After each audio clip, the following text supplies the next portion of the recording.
계속해서 사도행전 3장 말씀을 이어갑니다.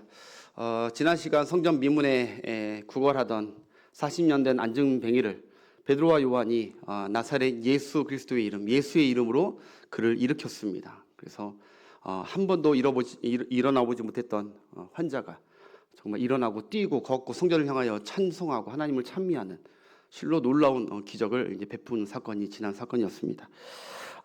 오늘 본문에 보니까 하나님께서는 이 사건을 하나님이 일으키셨죠. 예수의 이름이 일으킨 게 아닙니다, 여러분. 예수의 이름을 외쳤을 때 하나님께서 그 자를 일으키신 것입니다. 왜냐하면 예수의 이름이 오늘 보면 영화롭게 되게 하기 위해서 하나님이 예수의 이름, 예수가 살아 있고 하나님의 아들이고 그의 이름은 놀라운 구원의 이름인 것을, 능력의 이름인 것을 나타내기 위해서 예수의 이름을 외쳤을 때 하나님이 예수를 영화롭게 하기 위해서 예수의 이름의 권능이 나타나게 해서 그를 일으켜 세우신 것입니다. 아무튼 하나님께서 이 놀라운 이 기적을 베푸신 후에 이 일이 그냥 기적과 어떤 해프닝으로 이렇게 마모되거나 이렇게 없어지는 것이 아니라 하나님께서는 이 사건을 모든 백성이 크게 놀라 소동하는 그 사태로 이제 이어지게 합니다. 하나님 어떠한 계획이 있으신지 잘 들어보세요. 단순한 해프닝이 아니라, 단순한 기적과 단순한 감사가 아니라 이 사건을, 분명한 목적이 있으셨어요. 이 사건을 끌고 와서 갑자기 온 사람들이, 그때 명절날 왔던 이 유대인 사람들이, 경건한 유대인들이 막 소동하게, 도시가 소동하게끔 하나님께서 일부러 그 작업을 하시는 것이죠. 막 소동이 일어나요. 그리고 솔로몬 행각에 사람들이 막 뛰어다니니까 이제 몰려드는 거예요. 성전 옆에 솔로몬 행각이 있어요. 거기 이제 사람들이 구름대 같이 이제 몰려들기 시작한 거예요. 하나님이 그렇게 다 하시는 것이죠. 그때 하나님께서 이 베드로에게 설교할 기회를 주시는 거예요. 예. 베드로가 일일이 가서 막 설교할 필요가 없어요. 하나님께서 다 작업하시는 거예요, 지금. 다 작업하셔서 이 기적을 통하여 작업하시고. 그래서 하나님께서 이 베드로가 설교할 때 이 두 번째 설교를 통해 그들이 회심을 하고 무려 남자만 5,000명, 여자까지, 아이까지 합치면 뭐 10,000명, 20,000명이 넘는 수만 명이 되는 많은 사람들이 회심하고 하나님께로 주께로 돌아오게 되는 놀라운 구원의 역사를 나타내 주신 줄 믿습니다. 단순한 해프닝이 아니라 하나님이 다 계획이 계셨습니다. 자, 오늘 잠깐 살펴볼게요. 좀 복잡했지만 여러분 내가 간단하게 설명할게요. 먼저 베드로가 이렇게 선포를 하죠. 모인 사람들에게 이렇게 외칩니다.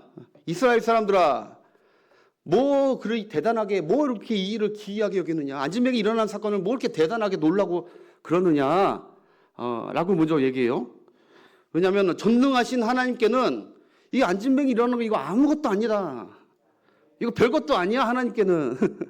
근데 뭘 이렇게 소동하고 난리를 피느냐 라고 먼저 담대하게 얘기를 하죠. 하나님이 하셨다는 것을 먼저 나타냅니다. 이런 걸로 놀라지 마라. 잘 들어봐라. 이런 걸로 놀라지 마라. 그러면서 이제 본격적으로 얘기해요. 훨씬 더 놀라운 일을 내가 얘기할 것이다. 훨씬 더 기이하고 충격적인 일, 더 놀라운 일을 이제 말할 테니까 너희가 들어보아라 라는 거예요. 이거보다 더 놀라운 일이 있어. 그러면서 너희가 얼마 전에 우리의 조상 아브라함과 이삭과 야곱의 하나님, 그 하나님이 보내신 하나님의 아들을 너희들이 십자가에 처참하게 죽였다. 그걸 먼저 얘기해요. 충격이에요, 갑자기. 자기가 섬기는 하나님, 아브라함과 이삭과 야곱의 조상으로 내려왔던, 우리가 그렇게 높이 섬겼던 그 두렵고 떨린 하나님의 아들을, 독생자를, 그 예수를 우리가 죽였다고 선포를 해버립니다. 엄청난 충격을 얘기하는 거예요. 알다시피 이제 계속 이어진 말이 그거예요. 빌라도 총독 앞에, 빌라도 총독이 너희가 이 죄 없는 예수를 너희에게 놓아주길 원하느냐, 아니면 이 흉악한 살인자 이 바나바를 놓아주길 원하느냐, 둘 중에 하나를 택해라, 둘 중에 하나를 선택해라 했을 때 너희는 그때 하나님의 아들 예수를 거부하고 바나바를 수용하고 선택했다. 너희가 그런 일을 범했다. 그리하여 하나님의 아들, 그 죄 없으신 그분을 너희들이 처참하게 십자가에 얼마 전에 못 박혀 죽였다. 하나님의 아들, 거룩한 분을 죽인 성자 예수님을, 우리를 위해서 오신 그분을 죽인 그 일보다 더 크고 위대한 일이 없다. 너희들 대단한 일을 했다. 참, 이게 지금 안전병이 갖고 놀랄 일이 아니다. 우리가 지금 대단한 일을 너희와 너희 조상들과 너희 후대들, 자녀들이 했다. 이것보다 더 놀라운 건 없다. 이것보다 더 충격적인 거 없다. 이것보다 더 큰 죄가 없다. 이것보다 더 큰 사건이 없다. 그게 이제 11절부터 15절까지 쭉 나오는 거예요. 엉뚱한 걸로 놀라지 말라는 거예요. 11절부터 한번 읽어볼까요? 한번 쭉. 시작. 나은 사람이 베드로와 요한을 붙잡으니 모든 백성이 크게 놀라며 달려 행각에 모이거늘. 그 다음에 베드로가 이것을 보고 백성들에게 말하다. 이스라엘 사람들이 이라 왜 놀랍게 여기느냐. 우리 개인의 권능과 경건으로 이 사람 걷게 한 것처럼 왜 우리를 주목하고 있느냐. 여기 다 뜻이 있다는 거예요. 우리를 주목하지 마라 라는 거예요. 그 다음에 너희가 거룩하고 의로운 분이 누구예요? 예수를 너희가 수용했어야 되는데 하나님이 수용하라고 주셨는데 거부했다. 쳐버렸다. 도리어 살인한 사람을 놓아주기를 구한 바나바를 얘기하는 거죠. 그 다음에 아브라함과 이삭의 야곱의 하나님 곧 우리 조상의 하나님이 그의 종 예수를 영화롭게 하였는데, 여기 왜 종이라고 했냐면은 이사야 55장의 그 고난받는 종을 얘기하기 위해서 십자가의 그 예수를, 죽은 예수를 영화롭게 하기 위해서 보냈는데 너희가 그를 넘겨주고 빌라도까지 놓아주기로 이방인도 놓아주기로 한 것을 하나님의 백성인 너희가 그 하나님의 아들을 거부했다. 씻을 수 없는 죄를 저질렀다. 그 다음에 14절 너희가 거룩하고 의로운 일을 거부하고 도리어 살인하는 사람을 놓아주기를 구하여 전반절까지 15절까지 그 생명의 주를 뭐라고요? 죽였도다. 그러나 하나님은 죽은 자 가운데서 그 하나님의 아들을 다시 살리셨으니 우리가 이 일의 증인이라. 너희들도 본 사람들 있지 않느냐? 우리도 증인이고. 너희는 정말 대단한 사건을 저질렀다. 엄청난 죄를 범했다. 하나님의 아들을 받아들이고 수용하기는커녕 거부하고 처참하게 죽였다. 베드로는 그들이 하나님 앞에 이 수용과 거부를 완전히 반대로 했다고 지적하는 것입니다. 큰 죄를 범했다. 진짜 두렵고 놀라야 할 그들의 엄청난 죄를 이제 신랄하게 고발합니다. 너희는 생명의 주, 너희 생명을 거부했고 죽음과 심판을 선택했다. 수용했다. 그렇게 막 이렇게 외쳤던, 이거 그냥 잔잔히 얘기했겠습니까? 외쳤죠. 캐리그마로 했다. 수많은 몇만 명이 모였으니까 했다. 그런데요, 그 다음에 베드로가 이어서 그들이 하나님의 아들을 죽인 이 큰 죄책감에 몰두하기만을 원치 않았습니다. 그 다음에 베드로가 이런 얘기를 해요. 17절에 보니까 갑자기 베드로가 톤을 낮추는 것 같아요. 그러면서 그전에는 이스라엘 사람들아, 너희들이 이랬는데 이제 이렇게 얘기합니다. 형제들아, 이렇게 형제들아. 너희가 알았으면 그렇게 했겠냐? 너희가 알았으면 그렇게 했겠냐? 예수님이 진짜 하나님의 아들인 줄 정말 알았더라면 너희가 그리 했겠느냐? 너희가 알지 못하고 한 것을 하나님도 알고 계신다. 네, 할렐루야. 큰 죄는 죄라고 지적을 해야죠. 그렇지만 너희가 알고 범한 게 아니라 부지 중에 하나님께서 정상 참작을 해주시려는 듯한 이런 하나님의 은혜를 갑자기 확 돌변하는 거예요. 설교는 이렇게 해야 된다고 제가 오늘도 배웠습니다. 베드로에게. 우리의 현상과 실상을 고발하지만 하나님의 은혜도 함께 선포해야 되는. 그러면서 17절 18절 우리 한번 읽어볼까요? 시작. 형제들아, 너희가 알지 못하여서 그리하였으며 너희 관원들도 그리한 줄 아노라. 하나님이 모든 선지자의 일을 통하여 자기가 그리스도께서 고난받으실 일을 미리 알게 하신 것을 이와 같이 이루셨네. 누가? 하나님이. 그러나 하나님이 이 죽은 것은 꼭 너희들 죄 때문에 하나님이 그냥 죽게 내버려 두신 게 아니야. 너희들 심판하려고 내버려 두신 거 아니야. 하나님이 이미 오래전부터 우리 모든 인류의 죄를 창세기 3장 15절부터 이어왔던 너희들 위한 모든 죄를 사할 구원자 예수를 보내주시려고 이렇게 죽게 하려고 이미 다 예배하신 것을 다 이루신 하나님의 섭리였다. 그러면서 그렇지만 너희들의 죄는 없는 건 아니다라는 거예요.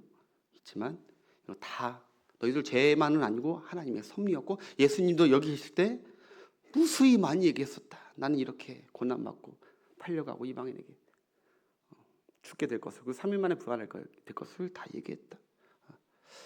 우리가 한마디로 이거죠. 너희가 죽였다. 너희가. 여러분, 우리가 구원받고 예수님 안으로 들어오고 예수님의 은혜 안에 새롭게 사는 삶에는 반드시 먼저 있어야 되는 것이 있는데, 예수님이 내 죄 때문에 죽으셨다. 내가 예수님을 죽였다. 내 죄가 예수님을 죽였다. 우리가 그때 있지는 않았지만 내 죄로 예수님이 죽었다. 그것을 꼭 믿고 회개하는 그 과정을 꼭 거쳐야 되는 줄 믿으시길 바라요. 그래서 예수님의 십자가에 그 달리신 고난 순환의 찬양을 들을 때마다, 부를 때마다 목청에 떨림이 있고 감사가 있어야 되고, 전혀 다른 사건, 2000년 전에 다른 사건이 아니라 그분이 내 죄 때문에, 나 같은 자이기 때문에 나를 용서하시려고 이렇게 죽으셨구나. 오늘 찬양을 하나 제가 여러분들에게 소개하고 싶은데, 제가 한번 독창을 한번 해보려고 합니다. 가끔 이거 성가대에서도 찬양했던 것 같고요. 좋아했던 복음 성가인데 이 찬양이 오늘 말씀과 참 맞는 것 같아가지고 아시는 분 한번 찬양했으면 좋겠어요. 이거 네.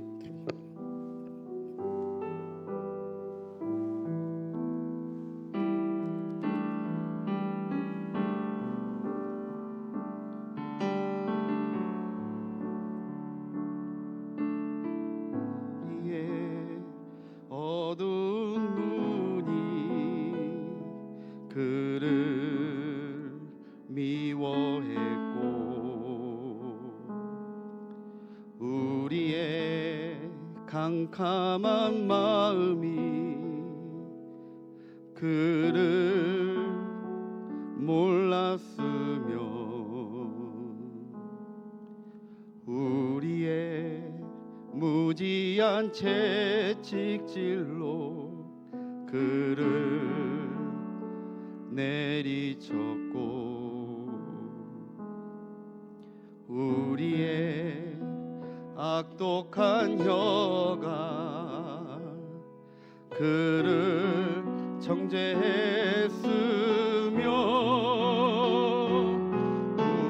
우리의 폭력의 손길이 그분 멍들게 때렸으며, 살인자의 본받아 우리는 그를 찔렀소. 우리는 그를 죽였지만, 우리는 그를 죽였지만 그는 살아나셨고,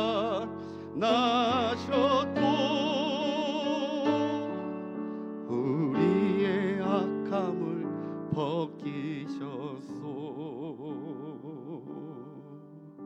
아멘. 그가 찔림은 우리의 허물 때문이고 그가 상함은 우리의 죄악 때문이었습니다.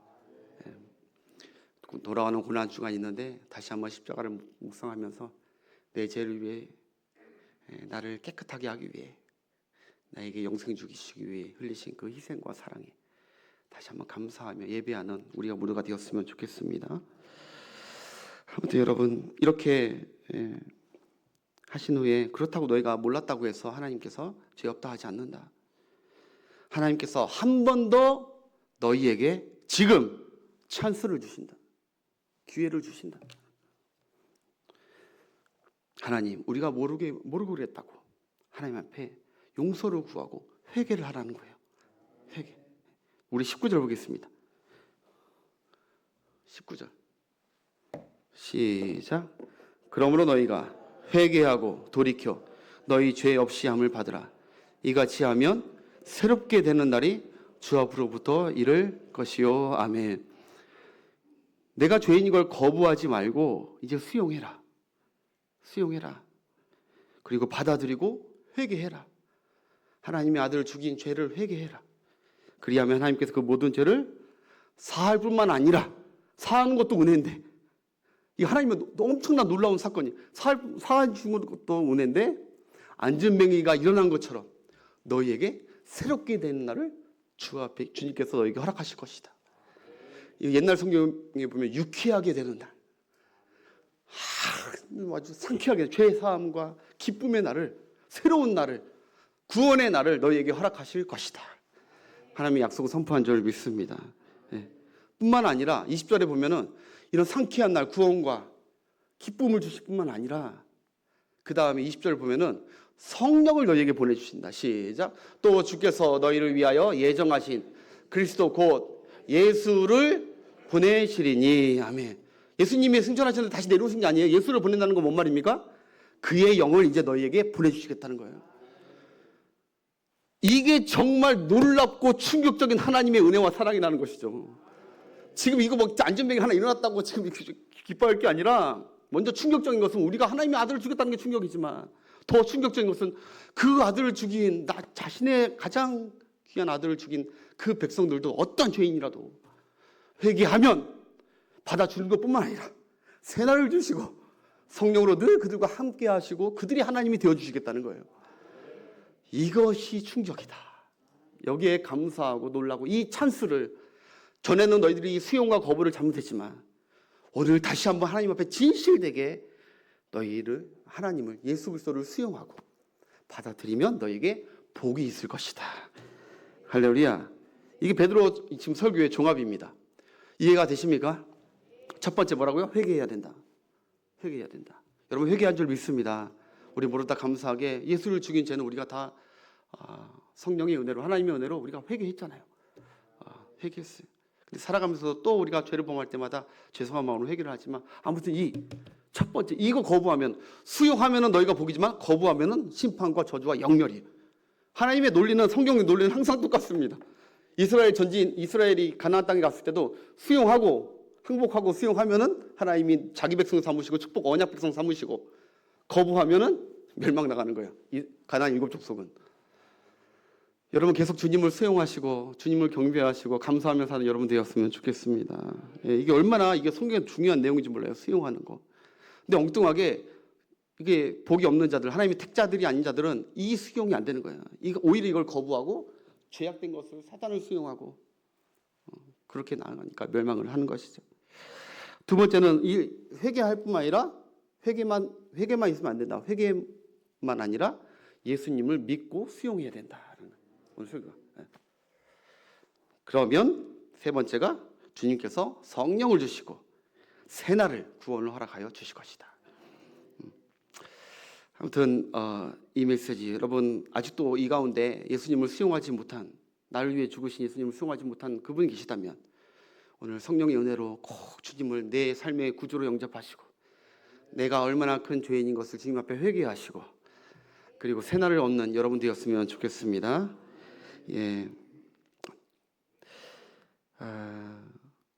오늘 본문을 묵상하면서 이렇게 끝낼 수도 있지만, 제가 묵상하게 된 또 하나님께 받은 또 세 가지 또 제 눈에 확 띄는 말씀들이 있어서 그 말씀만 전하고 우리가 기도를 함께 나가기 원하는데요. 저는 오늘 이 본문을 쭉 묵상하면서 이 세 가지 붙듦이 제 눈에 들어왔습니다. 붙들다 하는 것이 눈에 들어왔습니다. 첫 번째 어떤 붙듦이냐? 이 안진뱅이의 붙듦입니다. 안진뱅이 붙들어요. 무엇을 붙드느냐? 11절 한번 보겠습니다. 첫 절 11절. 11절 띄워주세요. 시작. 나은 사람이 베드로와 요한을 뭐라고요?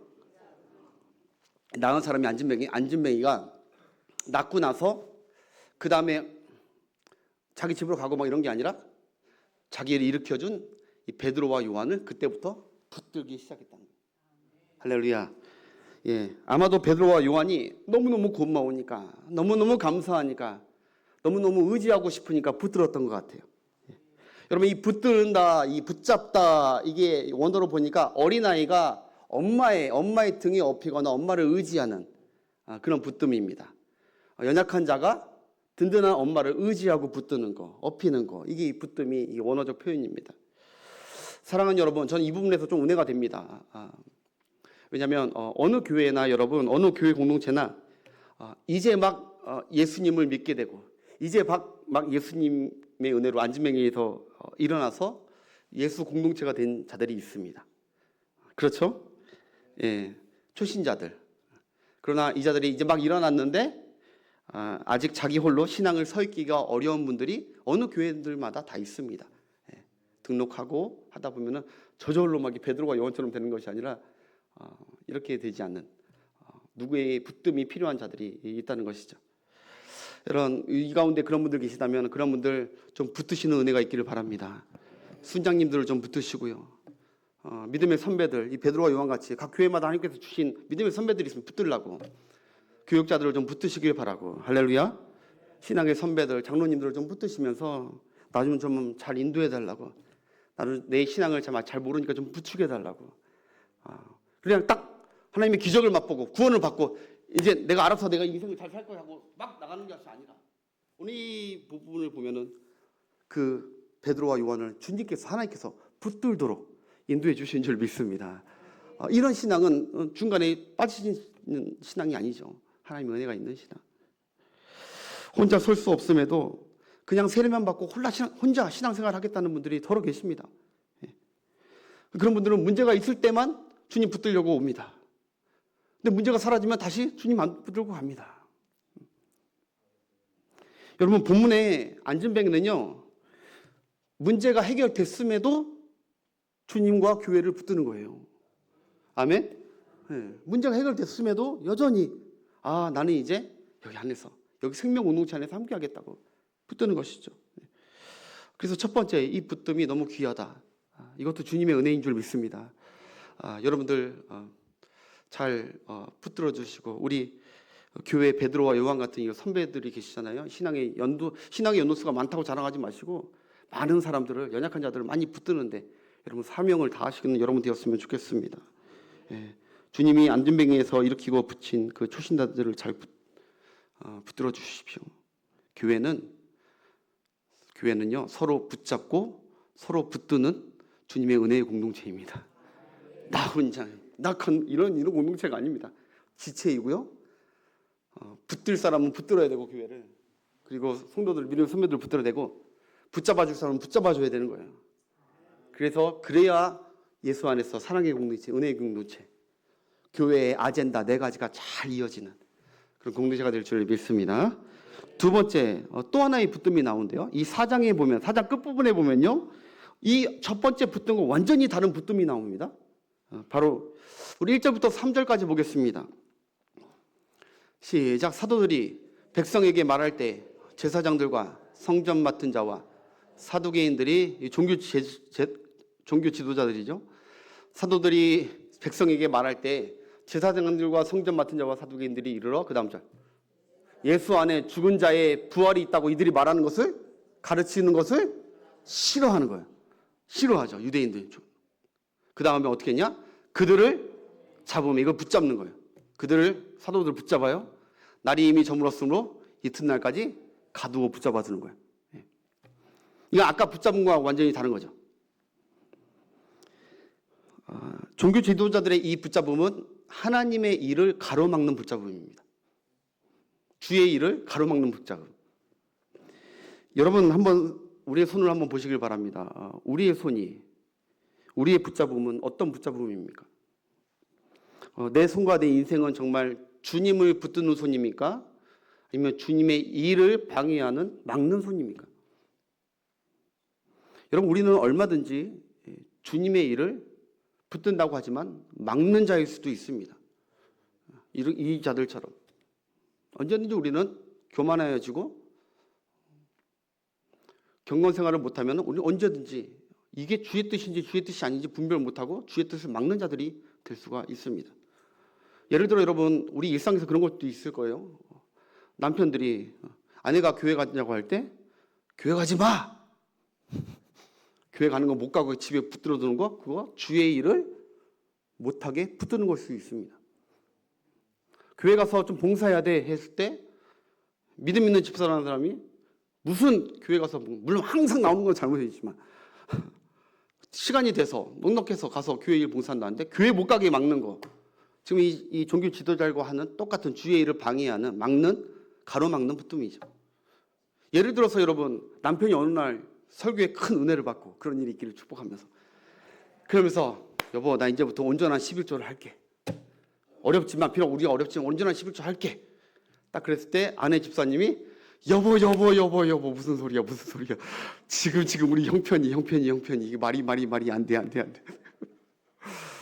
하필이면 왜 지금이 안 돼. 잘 생각해봐. 지금 우리 형편이 어려우니까 나중에 하자. 하나님이 그 아들에게, 남편에게 주신 주의 뜻, 축복하시려고 주는 그 뜻을 막음일 수 있습니다.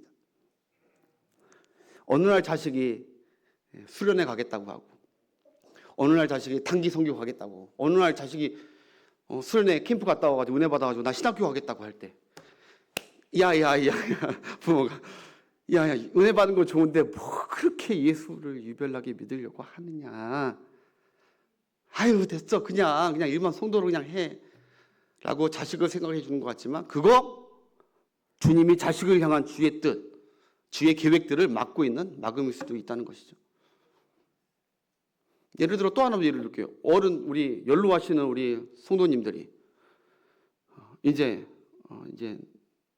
살아갈 날이 얼마 남지 않으니까 다 은퇴하시고 일을 그만두시고 이제 나머지 생에 주를 위해 살겠다. 우리 심혜석 장로님처럼 주를 위해 살고 싶습니다. 그런 마음의 감동을 받으셔서 하나님께 상 받고 표대를 향하여 살고 싶습니다. 그냥 이렇게 살다가 무의미하게 사는 것이 아니라 주를 위해 마지막까지 살겠습니다. 있을 때 자녀들이 아유 아빠 엄마 무슨 나이 드시고 무슨 주책이시냐고, 그냥 집에서 가만히 아무것도 안 하고 그냥 편하게 계시다가 손주들 그냥 이보고만 하시다가 그냥 용돈만 주시다 가면 되지 뭐라고 또 주의 일을 하냐. 그것도 저는 냉정하게 하나님께서, 저는 그분이 그냥 하신 말이라고 생각 안 들어요.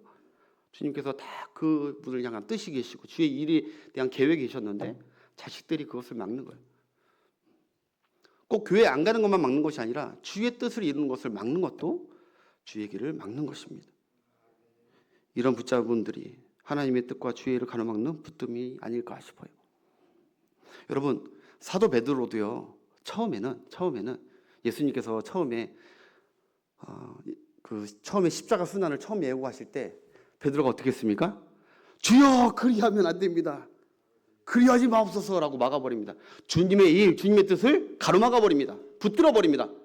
주님이 못 가게. 주님이 절대 그거 못합니다. 그래서 주님이 그러시죠. 사단아 내 뒤로 물러가라. 네가 하나님의 일을 생각하지 않고 사람의 일을 생각하는구나. 왜 하나님의 일을 막고자 하느냐. 왜 붙드느냐. 동참할 생각은 안 하고 막지 말라고 주님께서 호통을 치셨죠. 여러분, 사도 바울도 마찬가지입니다. 사도 바울이 처음에 그는 어떤 자였습니까? 성도들, 주의 일을 막는 자들이었습니다. 교회를 핍박하고 교회를 막 가로막는 자들이었습니다. 어떻게든 가다 집어넣으면서. 그런데 그가 하나님의 은혜로 은혜 받고 부르심을 받고 그가 이제는 예수님께 붙들리고, 할렐루야, 복음에 붙들리고 교회에 붙들리고 성령에 붙들리고 표대 천국에 붙들리고 은혜에 붙들리고 붙드는 게 달라졌다는 거예요. 그런 은혜가 있기를 축복합니다. 예, 잘 붙드세요. 내가 지금 하는 것이 다 주의 뜻인지. 자, 마지막 세 번째, 사람들이 베드로와 요한을 주목하는 이것도 붙듦이라고 저는 생각이 들어요. 우리 12절에 보니까 사람들이 갑자기 안진뱅이를 일으키니까 베드로와 요한을 대단한 사람처럼 주목하면서 그를 막 붙들려고 해요. 모여들어요. 이것도 하나의 일종의 붙듦이 아닐까 싶어요. 12절 한번 볼까요? 시작. 베드로가 이것을 보고 이 일을 왜 놀랍게 여기느냐. 우리 개인의 권능과 경건으로 이 사람을 걷게 한 것처럼 왜 우리를 주목하느냐. 왜 우리를 주목하고 왜 우리를 붙들려고 하느냐. 왜 우리를 대단하게 여기느냐. 여러분, 당신들 대단하다고 지켜 세우고 높일 때, 주목받을 때, 그때가 위험할 때입니다. 그때가. 우리는 주변 사람들이 나를 주목하고 붙들 때 유혹에 빠질 위험이 굉장히 많습니다. 베드로도 충분히 위험에 빠질 수 있었던 상황이에요. 이거 보통 미혹되는 상황이 아닙니다. 이단자들이 다 이런 거에 이제 가는 거예요. 이단 교주들이. 내가 마치 일으킨 것 마냥 인정받고 주목받고 싶어 하는 거, 사람들이 나를 좀 붙들어줬으면 하는 거, 따라와줬으면 하는 거, 그게 우리 모두에게 다 없다고 보장 못합니다. 솔직하게 저 없을까요?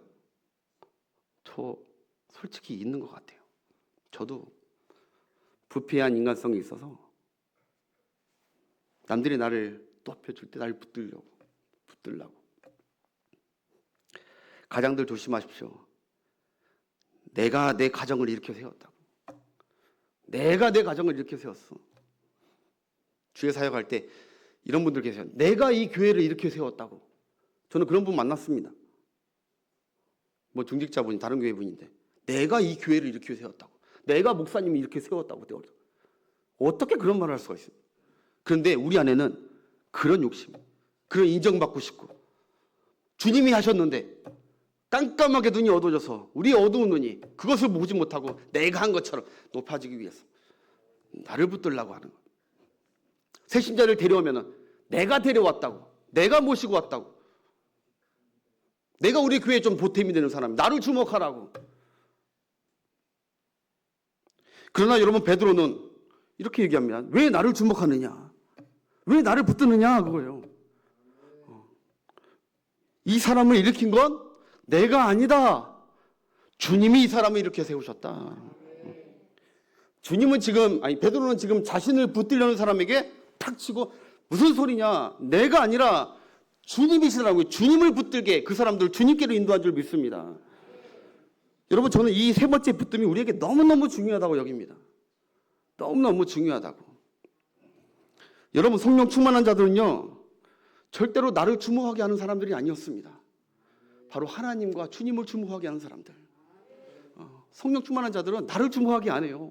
나를 어떻게든 주목받게 하려고, 관심 받으려고 막 애쓰는 사람은 성령 충만한 사람들 아닙니다. 나는 쇠할지라도 어떻게든 주님을, 세례요한처럼 주님을 높이려고. 할렐루야. 내가 좀 더 설사 무슨 일을, 대단한 일을 했더라도 내가 아니라고, 주님이 하셨다고. 성령 충만한 자들은요, 독특한 게 있어요. 배후에, 똑같은 눈이 아니라 배후에, 사람만 보이는 게 아니라 배후에 하나님의 역사를 볼 줄 아는 영의 눈이 있습니다. 내가 한 것 같지만, 내가 이 가정을 꾸려온 것 같지만 아니구나. 걸어온 뒤에 삶을 보니까 내가 아니라 하나님이 여기까지 이끄셨구나. 내게 그때 위태한 지경 때 지혜를 주시고, 위태할 때마다 그 사람을 만나게 하시고. 성령 충만한 사람은 이 현상만을 보는 게 아니라 보이지 않는 곳에서 하나님이 나를 붙드시고 내 삶 가운데서 역사하셨던 그것을 기억하면서, 결국 마지막의 고백은 내가 했다, 나를 주목하라는 게 아니라 하나님을 주목하시라고. 그런데 오늘날 문제는요, 베드로와 요한과는 정반대입니다. 정반대. 여러분 보세요. 본문의 베드로는 너희가 왜 나를 주목하느냐라고 했는데, 오늘날 사람들은요, 왜 나를 주목하지 않느냐라고 합니다. 무슨 말인지 이해가 되십니까? 베드로는 왜 나를 주목하느냐, 나 주목하지 말라 하는데, 현대인들은요, 왜 나를 주목하지 않으세요? 나 좀 주목해 주세요 라고 한다는 거예요. 반대로. 요새 SNS 유튜버들 보십시오. 어떻게든 주목받고 싶어서, 어떻게든 인정받고 싶어서 난리를 치죠. 막 안달이 납니다. 교회라고 아닐까, 교회라고 아닐까. 목사님과 성도들에게 뭔가 좀 인정받고 주목받고 싶어하는 분들 계시다면, 내가 아니라 주님이 드러나야 되는 것이 교회인 줄 꼭 믿으시길 바라겠습니다. 설교자들은 저희도 마찬가지고, 이 설교 후에 나는 없어 사라지고, 설사 내가 하나님이 나를 통해서 은혜로운 설교를 했다 하더라도, 내가 설교 이렇게 하나님 앞에. 여러분, 베드로와 요한이 이랬으면 사명 감당 못해요. 하나님 또 혼나죠. 그런데 이렇게 한 거예요. 찬양 인도자분들이나 찬양팀들 하고 나서, 내가 높여오고 나를 주목하라는 것이 아니라 나를 통해서 주님을 바라볼 수 있게끔. 할렐루야. 여러분들이 헌신하고 봉사할 때마다 내가 열심히 하는 거 보이지? 나 좀 주목해봐 하는 것이 아니라, 나를 통하여 나를 이렇게 쓰시는 하나님을 주목하게 하시는 여러분 되시길 바라겠습니다. 미디어도 마찬가지고, 기도, 전도 다 마찬가지고, 남을 보이기 위해서, 주목받기 위해서 하지 마십시오. 사랑하는 여러분, 교회에서는요, 내가 눈에 띄지 않게 늘 싸워야 되는 줄 믿습니다. 늘 싸우셔야 돼요. 오늘도 기도하면서, 주여 나는 죽고 오직 내 안에 주가 살고 주께 주만 영광 돌리게 하여 주옵소서. 드러나고 싶은 이 마음, 높아지고 싶은 이 마음, 주목받고 싶은 이 마음, 십자가에 오늘 다 장사되는 이 저녁이 되었으면 좋겠습니다.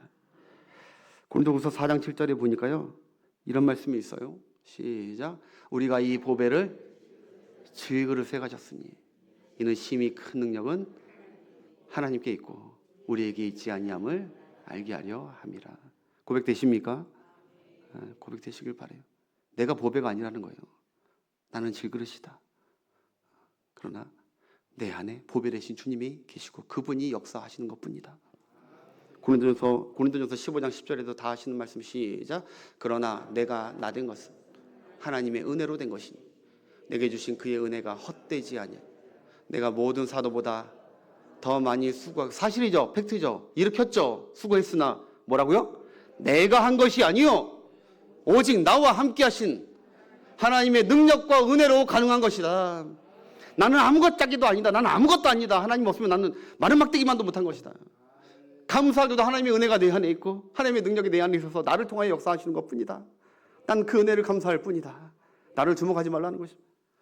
모든 사역자분들 다시 한번 그 은혜로 사역하시는 여러분 되시길 바라겠습니다. 여러분, 마지막으로 죄송한 오늘 시간 갔는데 죄송한데 또 하나 깊이 있게 깨달은 은혜가 있어서, 지난 시간부터 여러분 안전뱅이 사건에 제가 한 가지 의문점이 있었거든요. 그것이 무엇이냐면, 여러분, 예수 이름으로 일어난 이 안전뱅이가 지난 시간에 보니까 3장 1절에 날마다 성전 미문에 앉아 있었던 자였다는 거예요. 날마다 성전 미문에, 하루도 빼먹지 않고 날마다 성전 미문에 있었대요. 자, 그렇다면 여러분, 이런 궁금증이 생각나는 거죠. 예수님이 공생의 기간 동안에 성전을 가보신 적이 있었을까요? 없었을까요? 성전을 갔었을까요? 안 갔었을까요? 예수님이 어릴 때부터 공생의 기간에 많이 다니셨죠. 예수님도 분명히 성전에 드나드시면서 이 안전뱅이를 봤을까요? 안 봤을까요? 봤겠죠. 꼭 봐서 아는 건 아니라 이미 알고 계시지만 이 안전뱅이 모르시겠습니까? 예수님이? 그런데 궁금한 게, 그때 왜 예수님이 치료해 주지 않았을까?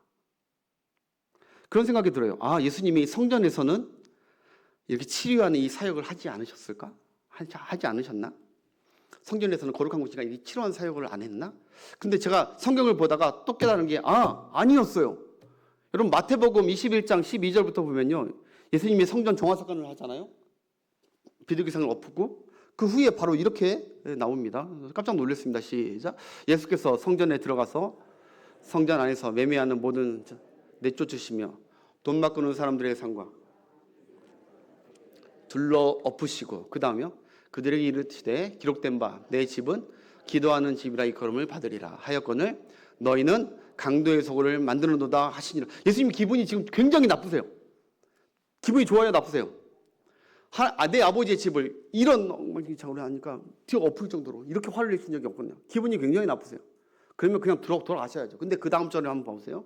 그런데도 예수님은 그 주변의 맹인과 전능자들이 성전에서 예수께 나아오매 어떻게 했다고요? 거부하지 않고 수용하시면서 고쳐주셨습니다. 여러분, 제가 말씀드리고 싶은 거 이거예요. 주님이 이때 분명히 성경에 다른 병자들은, 성전에 있던 어떤 그 근처에 있던 병자들은 고쳐주셨는데 왜 이 안전뱅이는 치료를 안 했을까? 왜 그냥 지나갔을까? 여러분, 기도하는 성도들이 대부분 이 부분에서 낙심이 됩니다. 이 부분에. 왜냐하면 여러분, 간증들을 우리가 듣잖아요. TV를 간증을 듣는다. 내 주변의 사람들이 간증을 들으면 어떤 사람은 하나님이 내 병을 치료해 주셨대. 그런데 돌아와서 내 삶을 보니까 내 병은 아직도 치료가 안 돼. 하나님, 나는 막 기도하는데 내 병은 치료하지 않으셔. 막 간증이나 이런 걸 보면은요, 어떤 사람은 무너진 회사를 하나님께서 기도했을 때 하나님께서 일으켜 주셨대. 다 세워주셨대. 완전히 더 이전보다 더 새롭게 세워주셨대. 그러나 내 회사는, 내 직장은 아직 부도 중이야. 일어날 준비가 안 보여. 기도하고 있는데. 여러분, 이런 것도 있죠. 어떤 사람들은 내 불신 남편을 위해서, 가족을 위해서, 자녀를 위해서 막 기도했더니 하나님께서 드디어 하나님의 은혜로 그 강박했던 마음을 녹이시고 그 자를 구원해 주셨대. 교회 다니게 해주셨대. 그러더니 할렐루야 하지만 나는 여전히 그것을 기도하고 있는데 여전히 기미가 안 보이고 내게는 역사가 없어. 왜 주님은 누구 기도는 들어주시고 누구 기도는 들어주시지 않는 걸까? 여러분, 오늘 말씀을 통해 저는 한 가지 큰 깨달음을 얻게 되는 거예요. 잘 들어보세요. 주님이 그때 그 안진뱅이를 거절하고 그리고 그 지체되시고 그를 기다리게 하는 그 과정 속에 바로 주님의 깊은 섭리와 은혜가 있었다는 거예요. 그냥 너는 안 고쳐줄게 하는 것이 아니라 그냥 지나친 게 아니라 그 지나침 속에 하나님의 깊은 섭리와 경륜이 있었다는 것이죠. 만약 여러분 생각해 보세요. 성전 정화 사건이 있었던 아까 마태복음 그날 이 안진뱅이를 치료했다면 이 사람도 아까 그냥 단 한 절에 무명으로 많은 사람들에게 그냥 한번 나았던, 그러다가 그냥 자기 집으로 돌아갔던 그런 사람의 한 사람에 불과하지 않았을 것입니다. 그냥 그러고 끝났을 것입니다. 그런데 예수님이 이 안진뱅이에게는 하나님의 영광을 위해 큰 은혜를 예비하신 거예요. 그때는 거절당해서 예수님 왜 날 다른 사람 고쳐주시는데 왜 지나가쳐 가시나 서운했을 수도 있겠지만 그렇지 않았어요. 예수님은 나중에 이 안진뱅이를 보시고 장차 얼마 후에 이 안진뱅이를 나의 이름, 예수의 이름을 일으켜서 5천 명을 주께로 돌아오는 구원의 통로로 사용하기 위해서 그를 남겨두시는 은혜인 줄 믿습니다. 더 큰 감격을 주시기 위해, 더 큰 영광을 주시기 위해, 더 많은 사람의 구원과 더 많은 성경의 기록과 기쁨을 주시기 위해 하나님이 그때 그 간구는 잠시 외면하셨다는 것이죠. 사랑하는 여러분, 우리 삶에 말씀을 맺을게요. 우리 삶에 거절되는 기도 속에, 그리고 기다리는 기도 속에, 지체되는 기도 속에 지금은 알 수 없지만 숨겨진 하나님의 계획과 섭리가 있음을 믿으시길 바랍니다. 반드시 믿으세요. 낙심하지 마시고 왜 저 성도는 들어주는데 왜 나는 아직도, 그러지 마시고 하나님이 여러분들을 사랑하십니다. 여러분 소중하게 여기고 여러분 각자를 향한 하나님의 깊고 오묘한 섭리가 있는 줄 믿으시길 바라요. 그 이유와 때를 우리는 모르기에 비록 답답하지만, 그런데 이사야서, 여러분 그거 아십니까? 말씀에 이사야서 55장에 보면 내 생각은 너희 생각과 다르고 내 길은 너희 길과 달라서 하늘이 땅보다 높음 같이 내 생각과 내 길과 내 때는 네 예측과 내 생각과 다르다. 내가 더 높다. 나를 믿고 신뢰하라는 것이죠. 그렇기 때문에 여러분, 저는 마지막으로 한 가지 더 붙듦이 있었던 것 같아요. 그 붙듦이 무엇이냐? 바로 내 계획과 내 뜻과 내 응답의 시기와 맞지는 않더라도 나는 주님의 때를 붙들리라. 주님의 섭리를 붙들리라. 내 때를 고집하는 것이 아니라, 조바심하는 것이 아니라 아브라함처럼 하나님의 때를 믿고 때 되면 주실 줄 믿고 하나님의 약속과 하나님의 때를, 나보다 높으신 하나님, 내게 더 큰 것을 주실 하나님, 나를 통해 더 영광 받으실 하나님의 계획을 믿고 주님의 약속과 말씀을 붙드는, 낙심하지 않고 끝까지 주님 붙드는 여러분 되시길 축복하겠습니다. 우리 싱어분들 앞으로 나오시고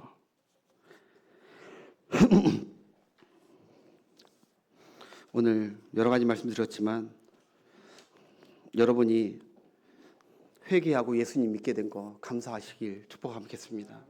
정말 이거 거부했으면 다른 어떤 거 잘 돼봤자 아무 소용 없습니다. 하나님이 진노 아래 있었는데 하나님 그 은혜에 감사한다고 하시고, 또 한 가지 아까 얘기했듯이 내 뜻이 좀 맞지 않고 버겁고 힘들다 하더라도, 낙심된다 하더라도 주님의 뜻을 믿으십시오. 우리에게 향하신 이 찬양 한번, 우리에게 향하신 여호와의 인자하심과 성실하심과 계획하심이 크고 높도다. 하나님을 인정하시고 하나님을 찬양하며 우리 함께 기도하며 나아가기를 원합니다.